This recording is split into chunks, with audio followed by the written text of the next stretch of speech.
Alam mo ba na may mga properties na pwedeng bilhin na mas mura kaysa market value? Yes, I'm talking about foreclosed properties. Hi, this is Catherine Florentino, your PH broker.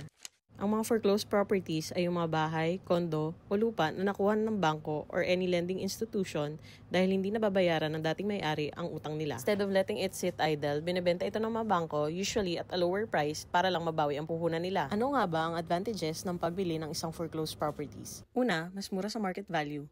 Pinakamalaking advantage, syempre presyo. Minsan, up to 30 to 50% lower kaysa sa presyo ng brand new or resale property. Pangalawa, potential for high ROI. Kung investor ka, mas mataas ang potential na kumita ka kapag ni-renovate mo at pinaupahan or binenta uli sa tamang market value. Pangatlo, wide choices. May condo, may townhouse, may house and lot, may lupa.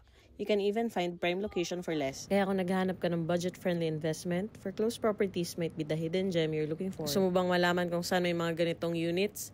Comment below or message me. I'll help you find the right deal. Remember, smart investing starts with good information.